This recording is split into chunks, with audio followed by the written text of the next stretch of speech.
Περισσότεροι από 1.000 άνθρωποι κάθε ηλικίας έλαβαν μέρος στους 4 αγώνες δρόμου που έγιναν για πρώτη χρονιά στο πλαίσιο του οροπό Seaside Race, διανύοντας τον παραλιακό δρόμο προς τους Αγίους Αποστόλους. 3 εβδομάδες ακριβώς πριν το αυθεντικό μαραθώνιο της Αθήνας ήταν μια ιδανική διαδρομή προπόνησης για όσους συμμετείχαν. Ερασιτέχνες, αθλητές, μαραθωνοδρόμοι και μικρά παιδιά δεν έκρυψαν τον ενθουσιασμό τους.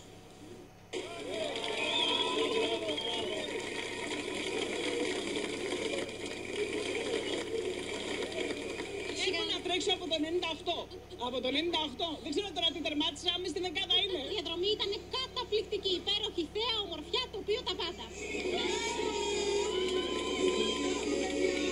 Περισσότεροι από 1.000 άνθρωποι έλαβαν μέρος στους 4 αγώνες δρόμου που έγιναν για πρώτη φορά στον οροπό. Ήταν μια ωραία εμπειρία.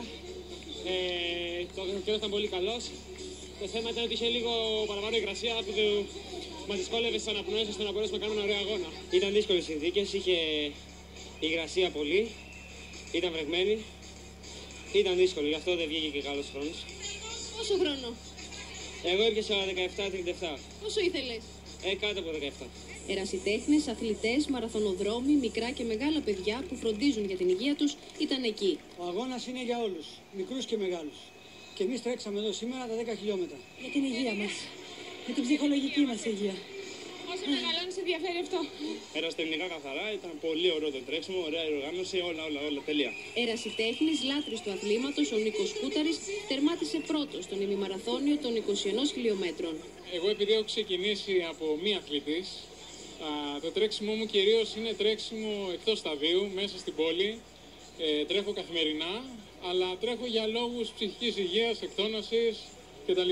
Οι διαδρομές του οροπό Seaside Race έγιναν στον παραλιακό δρόμο προς τους Αγίους Αποστόλους.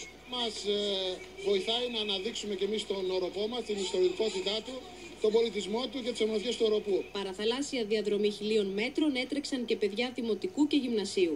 Συγχαρητήρια, πώς ήταν ο αγώνας? Καλά! Πώς έτρεξες? Καλά! Γρήγορα!